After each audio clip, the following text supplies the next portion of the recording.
제가 먼저 한 절을 읽습니다.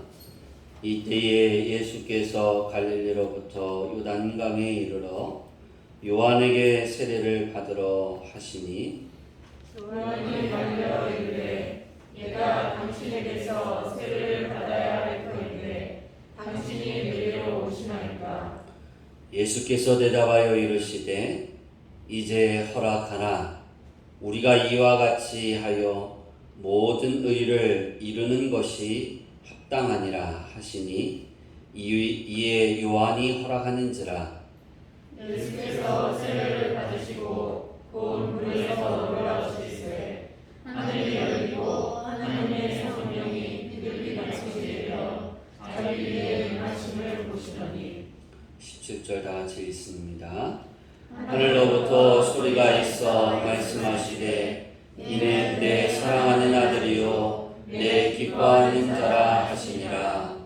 아멘. 할렐루야. 먼저 저번 주에 범사에 감사하라는 말씀을 베드로가 전했다 그랬는데요. 사도 바울이 데살로니가 교회 성도들에게 보낸 편지의 말씀입니다. 헷갈려서 죄송합니다. 오늘 말씀은 예수님께서 세례를 받으신 이유에 대해서 증거하려고 합니다. 우리는 2021년을 시작하면서 여호와의 자존심을 지켜라라는 표어를 가지고 시작을 했습니다. 우리가 주의 길을, 세례 요한이 예수님이 이 땅에 오셔서 하나님의 말씀을 증거하고 하나님의 나라를 선포하고 하나님의 계획을 완성하는 그 초림의 예수님의 사역을 준비했다면, 우리가 여호와의 자존심을 지키는 그 준비함은 예수님이 다시 오시는 재림의 예수님의 그 사역을 준비해 가는 것입니다. 우리가 인생을 살아가면서 이 준비하는 것이 얼마나 중요한지 모릅니다.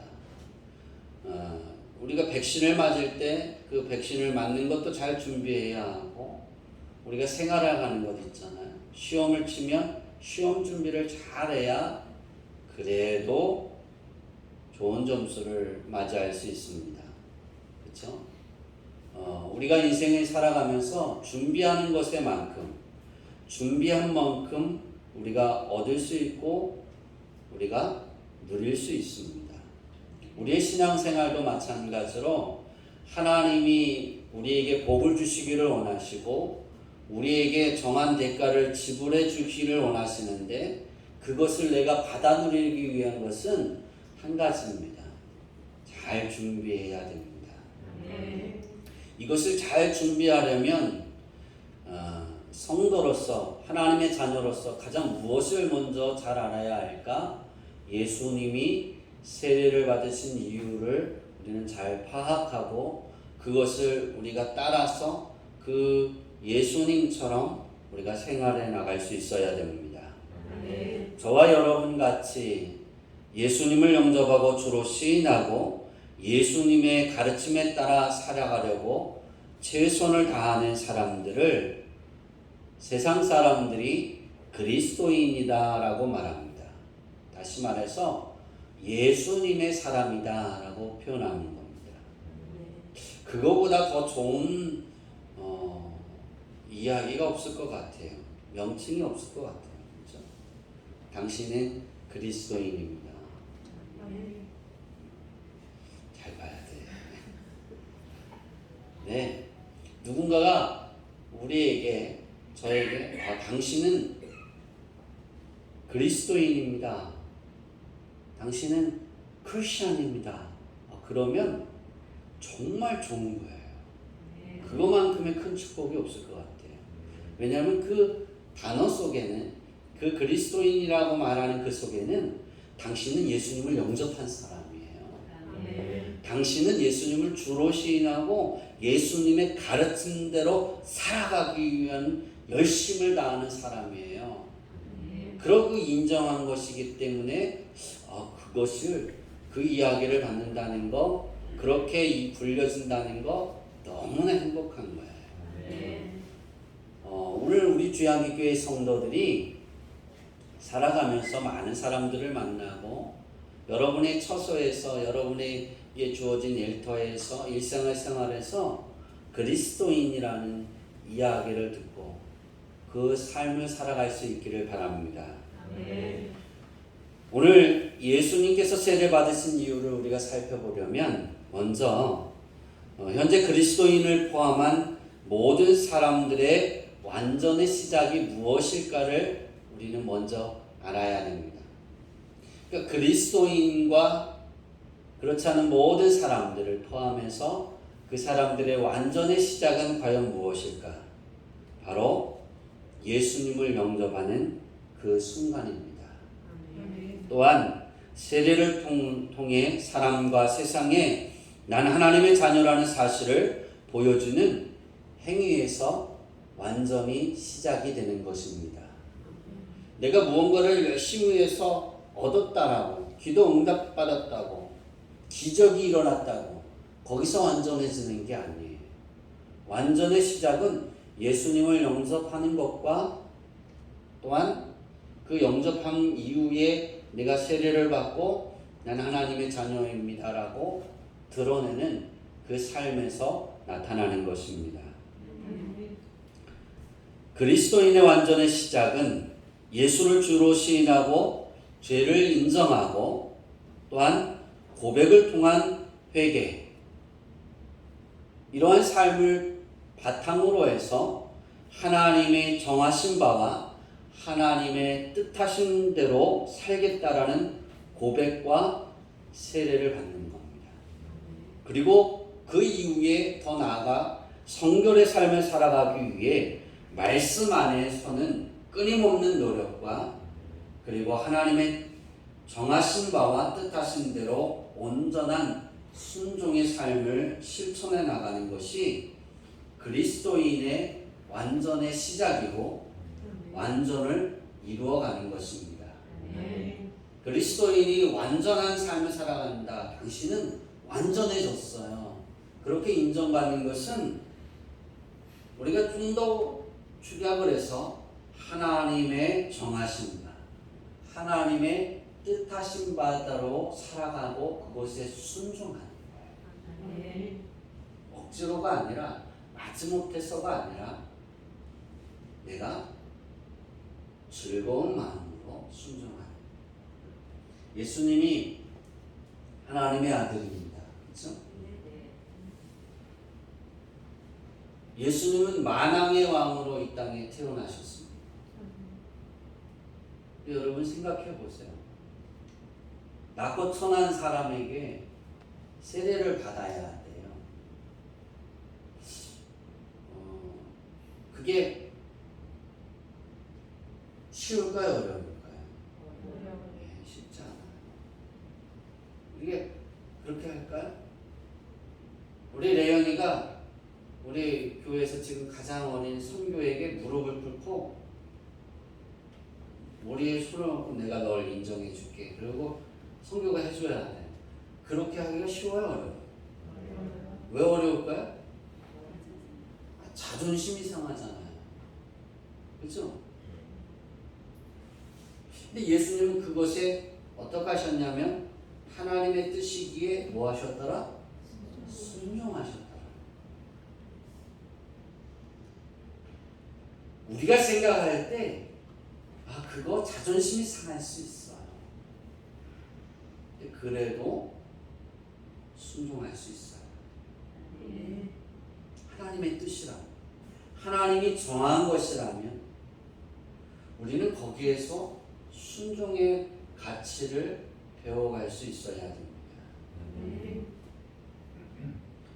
우리 주양기교회 성도들이 오늘 이 자리에 앉아 계신 모든 성도들이 다 세례를 받았습니다. 그렇죠? 세례를 받은 의미가 무엇이냐? 바로 내가 하나님의 뜻대로 하나님이 정하신 대로 살아가겠습니다 라고 모든 사람들 앞에 또 교회 앞에 더 나아가 하나님 앞에 내가 나를 인정하고 드러내는 거예요. 약속을 하는 거예요. 그래서 이 세례받은 사람들을 교회에서는 정회원으로 받고 교회가 업무를 처리할 때 그 업무에 의결권을 부여해 줍니다. 교회가 업무하는 것은 무엇일까요? 하나님의 일입니다. 그렇죠? 하나님의 일에 하나님의 사업에 계획하는 것들을 의결권을 행사할 수 있는 기회를 부여해 주는 거예요. 굉장한 거거든요.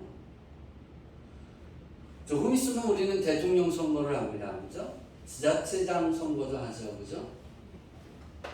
투표권이 있는 사람도 있고 투표권이 없는 분도 여기에 계세요. 그죠? 여기 투표권이 없는 분이 3분 계시군요. 그죠? 딱 선교, 성민이, 연성이. 그리고 나머지 다 투표권이 있잖아요.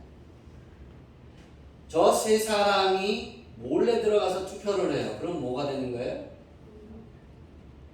부정선거가 되는 거죠. 그죠? 할 수 없는 거예요. 여러분, 내 손으로 대통령을, 내 손으로 지자체장을 뽑는다는 건 굉장히 중요한 거예요. 그래서 여러분, 기도 많이 해야 돼요. 내가 누구에게 한 표를 줄까? 그 한 표가 굉장히 중요한 거예요. 내가 뭐 한 표 안 한다고 해서 누가 하겠지? 그거는 맞진 않은 것 같아요. 그처럼 세례를 받는다는 것은 내가 하나님의 자녀입니다. 내가 하나님의 사람입니다. 나는 이제 완전한 그 삶을 이루고 하나님이 원하시는 그 완전의 가치에 합당하게 살아가기로 약속하겠습니다. 이것이 굉장히 중요한 부분들이어서 우리가 그리스도인이 완전의 시작은 세례부터 시작한다는 거 아니지만 예수님을 영접하는 것 누구나 할 수 있어요. 그렇죠?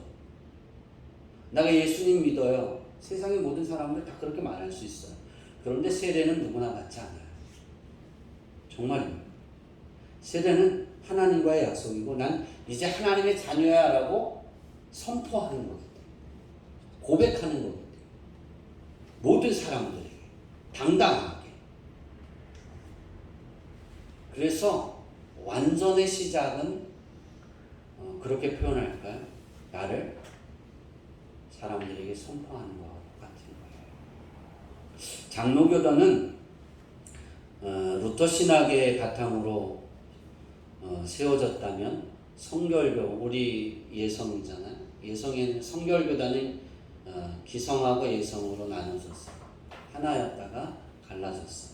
그래서 성결교단은 동일하게 감리교단과 거의 동일하게 웨슬레 신학을 바탕으로 세워진 교단입니다.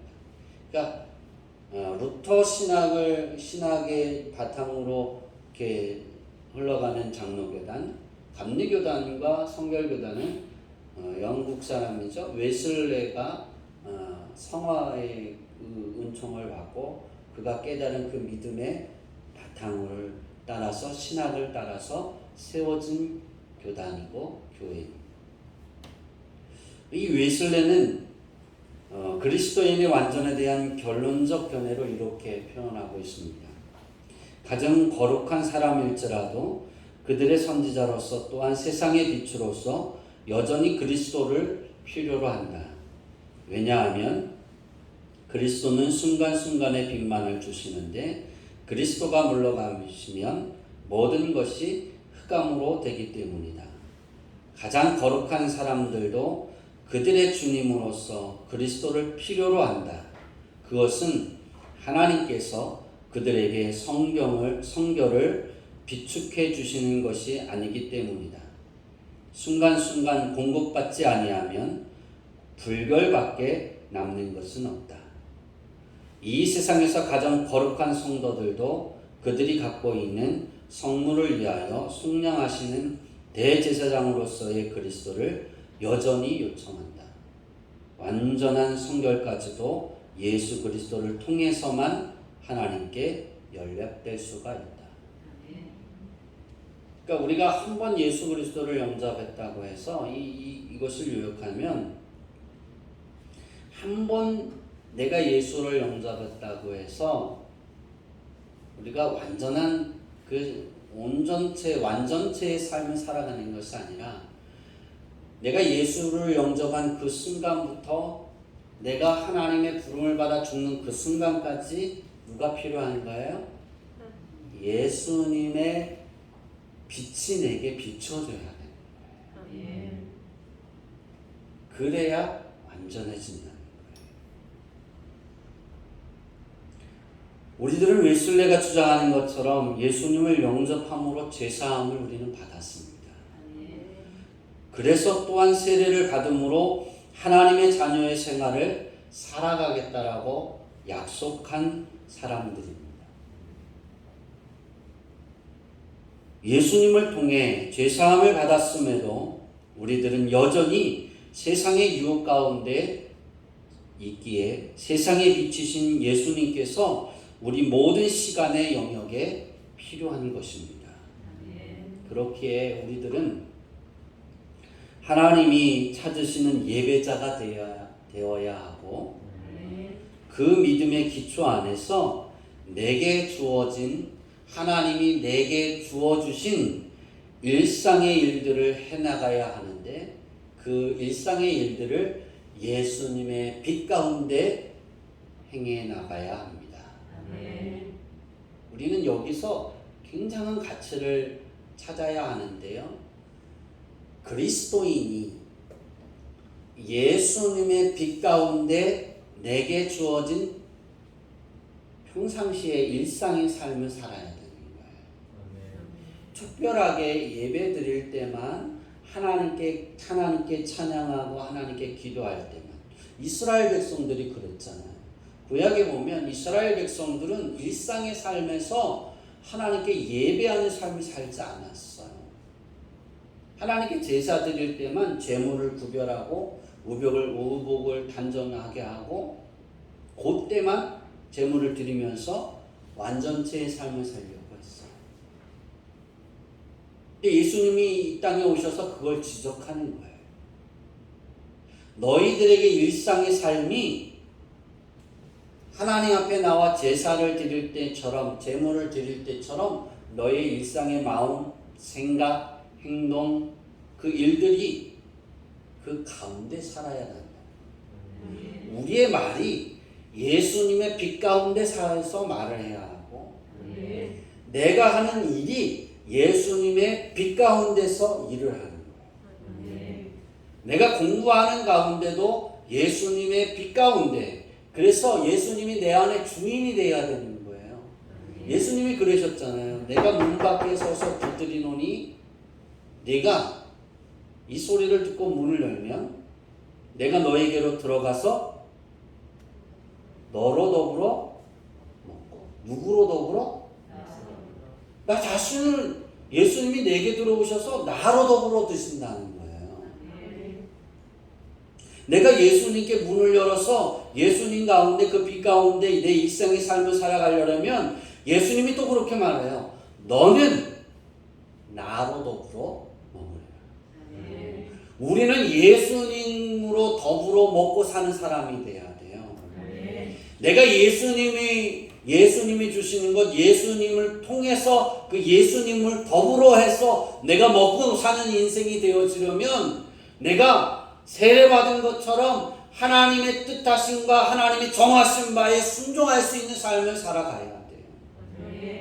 내 일상의 삶이 특별한 가치가 아니라 내 일상의 특별한 일이 아니라 그냥 일상의 삶이 예수님 안에 있는 거예요. 그러면 내 그 안에서 어렵고 힘들 수 있어요. 그러나 어렵고 힘들고 괴로우나 죽지 않아. 무너지지 않아.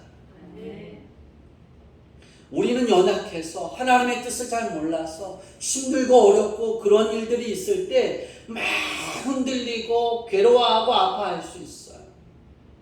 그리고 좌절할 수 있어요. 그런데 여러분, 저는 우리 주한국교회 성도들이 세상 사람들은 좌절해도 예수님의 빛 가운데 좌절하지 않아요. 크리스찬은 좌절을 해도 예수님의 빛 가운데 좌절하세요. 하나님 나 이래서 너무나 괴로워요 그러면서 그 안에서 좌절하고 그 안에서 울고 그 안에서 괴로워하고 그 안에서 아파하세요. 그러면 하나님의 정한 대가에 아브라함에게 하나님이 약속하신 큰 상급의 축복을 내가 누린다니까요. 그것이 내 것이 된다니까요. 하나님이 정하신 그 대가의 축복 안에 예수님이 말씀하신 것처럼 하나님이 주시려고 했던 그 축복에 30배를 더하고 60배를 더하고 100배를 더하고 하나는 아멘이 점점 커져가고 아멘 그럴 줄 알았더니 30배부터 100배까지 우리 교회 성도들은 동일하게 30배를 주셔도 우리는 행복한 거예요. 100배를 주셔도 행복한 거예요. 근데 어떨 때 그 일들이 나타나느냐, 웨슬레가 말하는 것처럼 내가 주님의 빛이 항상 필요합니다. 예수님이 이 땅에 내는 세상의 빛이다 라고 말씀하셨는데 그 세상의 빛이신 예수님이 내 일상의 삶의 매 순간마다 내 삶의 시간의 모든 영역 속에 필요합니다. 기쁘고 즐거울 때도 슬프고 괴로울 때도 내 몸에 아파서 괴로워서 누워있을 때도 통증 가운데도 제가 세례를 받을 때 세례 문답을 할 때 이렇게 쭉 문답을 하잖아요. 그럼 문답을 할 때마다 대답을 해야 되잖아요. 그죠? 제가 세례를 받을 때 교회 성도들이 한 100명 정도가 이렇게 앉아 있었나요? 8명이 세례를 받는데 아멘을 했는데 목사님조차도 이렇게 듣기 그러니까 잘 안 들릴 정도로 쭉 했어요. 8명. 각자 대답을 하는 거예요. 각자 물어보셨어요. 8명이. 각자 대답을 하는 거예요. 그래서 제가 아멘 했어요. 그리고 세례를 다 받고 나서 이제 내려왔더니 장로님하고 목사님이 김성호가 가장 합당한 세례를 받은 것 같다. 당당하게 난 하나님의 자녀야라고 선포했다. 여러분도 그렇게 되기를 원합니다. 그렇게 아니 목사님은 그랬다고. 그 성도들에게 그렇게 당당하게 살아. 저렇게 당당하라. 그러면서 몇 분을 꾸짖으셨어요. 예수 믿는 것이 창피한 일이냐, 왜 속삭이느냐. 그래서 저는 그 이후로 좀 당당했어요. 내가 하나님의 자녀다. 부끄럽지 않았어요. 내가 공부를 잘 못해도, 내가 실수한 게 있어도, 내가 싸워도 난 하나님의 자녀라는 것에 그렇게 부끄럽지 않았어요. 난 하나님의 자녀.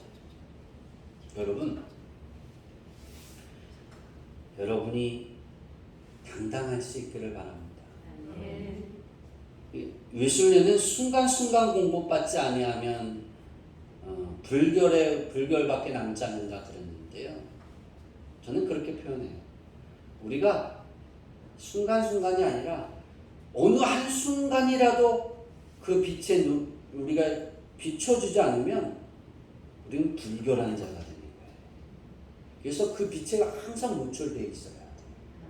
1년 365일 하루 24시간 하나님이 나를 찾으시는 그 시간까지, 그래서 내 숨이 끊어진 그 순간까지, 그러니까 내가 숨이 멈춰서 심장이 멈춰서 죽는 그 순간까지 예수님의 그 세상의 빛은 내게 계속 비치게 해야 돼. 그러려면 내가 세례받은 것처럼 난 하나님의 자녀입니다 라고 순종할 수 있어야 됩니다.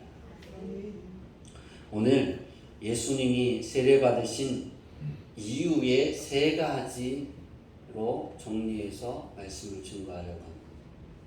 첫 번째는 따라해 봅시다. 완전한 인간임을 보여주시기 위함이다. 예수님은 하나님의 아들이에요. 그죠? 예수님이 세례요를 받으신 이유는 나는 인간이야. 그것을 보여주길 원하시는 거예요. 그러니까 인간의 모습으로 너희에게 너희와 똑같은 모습으로 이 땅에 지금 내가 임하고 행동하는 거야. 예수님은 굳이 하나님의 아들이시기 때문에 용서받지, 그러니까 죄를 용서받아야만 하는 사람에게 세례를 받을 필요가 없어요. 그렇죠? 그런데 왜 예수님이 세례를 받으셔야 할까? 그것은 전 그렇게 말씀을 요약을 해서 드릴 수 있어요. 사람들이 예수님이 말씀하면 그는 하나님의 아들이잖아요. 그렇죠? 하나님의 아들이시니까 저렇게 말하는 거야. 하나님의 아들이시니까 저렇게 행동하는 거야. 그렇게 표현할 수 있어요. 목사가 막 시험 들거나 어려운 일이 생겼거나 위기가 있을 때 그 가정의 신방 가서 그를 부르거나 그에게 가서 전화를 하거나 우리 기도합시다. 하나님께 기도합시다. 그러면 됩니다. 그렇게 말하면 거의 10중 8구 목사님이시니까 이 상황에서도 그렇게 말씀하시는 거예요. 전 그런 얘기 많이 들어봤어요. 어디서? 서울에서. 제가 전도사 할 때 서울에서 막 그런 나이 드신 권사님들이 막 그럴 때가 있어요. 가서 그래요. 삐지면 전화도 안 하잖아요. 그죠? 삐지면 전화해요, 안 해요? 안 하죠. 전화를 해갖고 나는 해서 삐져갖고 나는 다시는 교회 안 나갈 거라고. 이런 문제 누구 때문에 막 그리고 전화를 다 끊어요. 내가 맡은 교부니까. 그럼 안 나오신다는 거야? 나보고 신방을 오라는 거야. 말라는 거야. 그리고 이제 가고 목사님, 담임 목사님한테 어느 권사님 신방을 가려고 합니다. 왜 가는데 거기는 이렇게 표현하셔서 다시는 교회를 안 나갈 거라고. 예수 안 믿을 거라고. 그러셨다고. 그래서 예수 믿을 건지 안 믿을 건지 확답해가고 보고 교회에서 제명시키려고. 그랬더니 너나 그렇게 말한 권사는 똑같아. 열심히 다녀와라. 이렇게 그러시더라고요. 가서 이야기하는 거야. 그럼 뭐라 하는지 아세요? 하나님의 말씀을 있는 그대로 해서 전해드리면 그건 전사님이니까 전도사님이니까 그렇게 말하는 거예요. 전사님이 아니라 나하고 똑같은 신앙인이면 그렇게 말하지 않아요. 그러시더라고요. 70대신 권사님. 20대인 전사님. 그래서 제가 웃으면서 그랬어요. 권사님. 내 권사님보다 신앙의 연륜이 적지만 내가 전도사 딱지를 떼어도 권사님처럼 표현하지 않을 거예요. 난 하나님이 어떤 분이라는 걸 알아요. 내 아버지예요. 화가 나면 아버지에게 이야기하세요. 그리고 예수 안 믿겠다 말하지 마세요. 예수님 믿고 안 믿는 게 장사하는 거하고 똑같잖아요. 권사님 안에 예수님은 지금까지 믿은 예수님은 내가 무언가를 이루기 위한 가치 받게 되지 않아요. 장사꾼이에요. 그 예수를 주인으로 받아들이세요. 그럼 누구에게 실망하든 누구에게 아파하든 나 그렇게 표현하지 않아요. 나 상처받았어요. 나 아파요. 그렇게 표현하시지 그렇게 말하지 않으세요. 여러분, 예수님이 완전한 인간임을 보여주신 이유는 타락한 인간과 자신을 동일시하심으로써 우리의 인류의 죄를 담당하시려고 하십니다. 그러니까 나는 하나님의 아들이고 나는 죄가 없지만 너희와 나는 똑같아. 그래서 나는 너희의 죄를 지고 십자가 못 박혀 죽어야 돼. 이것이 세례를 받으신 첫 번째 이유입니다. 두 번째는 따라해 봅시다. 세례 요한의 사역을 종결하고 종교를 알려주기 위함이다. 끝났다는 거예요. 세례 요한의 사역은 예수님께 세례를 베푸는 것까지였다는 거예요. 세례 요한은 몰랐죠, 그렇죠? 몰랐으니까 예수님이 세례를 베푸셔야 하는데 어떻게 제게 오십니까? 예수님은 세례를 베푸시는 자고 예수님은 그 모든 법을 주관하는 주관자이신데 어떻게 내게 와서 세례를 받으려 하십니까? 그러잖아요. 예수님이 허락하시잖아요. 이유는 그의 종결이에요. 여기서 우리가 보면 하나님이 계획하셨던 일들, 하나님이 이루고자 하시는 일을 예수님은 알고 계셨고 그것을 세례 요한을 통해 하고자 하셨던 일들을 완성시키시는 거예요. 여러분, 예수님은 세례 요한에게 세례 받으신 이유는 하나님의 계획을 완성시키기 위한 하나의 행위입니다. 죄를 사함받았고 하나님의 자녀라는 그것을 드러내기 위한 것이 아니라 하나님의 계획을 이루기 위해서요. 우리는 세례를 다 받았어요. 그렇죠? 그러면 하나님이 뜻하신 바, 하나님의 나라를 위해 내가 그것을 이루기 위해 여러분 열심을 다해야 됩니다. 마지막으로 예수님이 세례 받으신 이유는 따라해 봅시다. 성령의 사역의 시작을 공인하기 위함이다.